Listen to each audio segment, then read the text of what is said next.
Hiya, it's Zaya. Today we have a shorter video, but we are going to be talking about what system I'm going to be using for my memory keeping.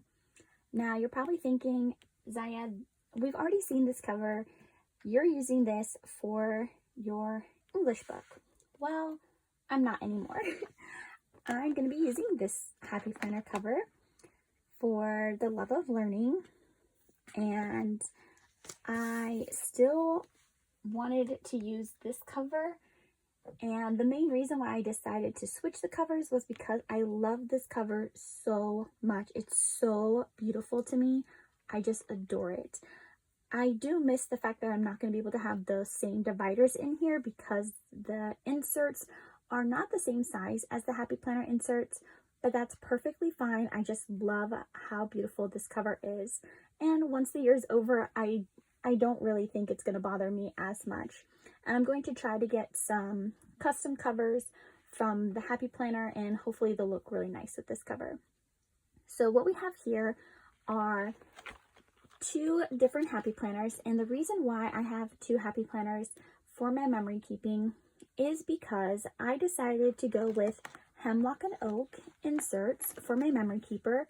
I went with the undated, and the reason behind that is I want to be able to have the option of having it in the classic size. They didn't have the dated in the classic. I wanted it to be big because I wanted to add pictures here. If you've ever seen my little journal here on YouTube, she uses I think it's like the weekly layout from Hemlock and Oak, and she does all of her photos and everything. This is the same layout that I'm using for my meal planner and then also my daily journal. But for my memory keeper, I'm going to be adding photos in here, and because I'm going to be adding pictures and I don't like the way that bound books kind of bulk up, I thought having them in a Happy Planner would be better, or a disc bound system. And they only had their inserts in the classic size available. If they had them available in classic size, disc bound, but also dated, that would have been preferred. But I also think that because I am a perfectionist and I'm working on that, if I do make a mistake when it comes to stamping, or I don't like the way that the page has been laid out, I have some flexibility here because these are undated pages. So what we have here is just the continuation of the year, and the one that I'm going to be starting off the year with is this one right here. And when we open it up, it does have some Happy Planner pages inside, and you can see that they don't exactly line up. They're a little bit shorter than the classic inserts for Hemlock and Oak, and the paper, of course, is very, very different. But I want to have a way to place information from the Happy Planner, from my Hemlock and Oak memory keeper in some type of already organized system.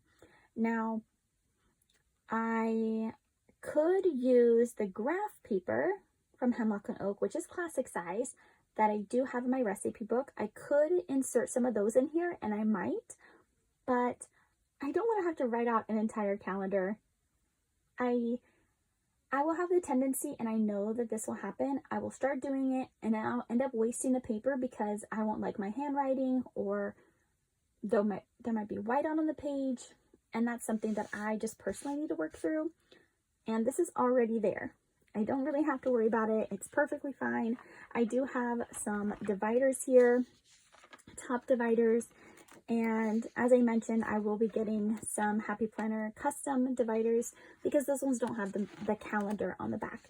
And I don't need the calendar for the back of this one. I'm going to be doing those types of monthly layout pages over in my daily journal. So yeah, I am very excited to use this.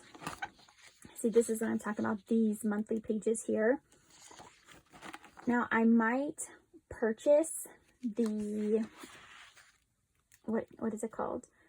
The Happy Planner monthly layout, like this, and then it has all those little circles.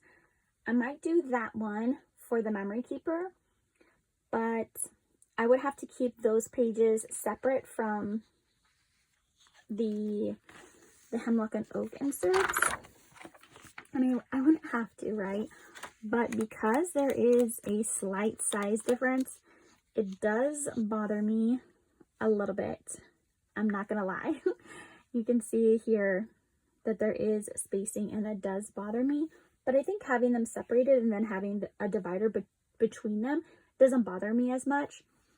So that's what I'm thinking of doing, is I can have the monthly layouts here, but in order to do that, I'm going to need to, one, get the monthly habit planner layout, and then have some type of divider or some type of system that keeps them separate so that it doesn't irritate me. Or I can just use it and move on and try not to let it bother me. So yeah, this was how I'm going to be using my memory keeper. And of course, we haven't started it because the new year hasn't started. We are we're quickly approaching the new year, and I am very excited to get in to my memory keepers. We're not going to be seeing this one on the channel as often as some of the other books, just because this is more personal. There are going to be photos of my family and my pets and my adventures, but we will be seeing some pages from here, and I'm excited to share those with you. All right, I'll see you in our next video. Bye, friends.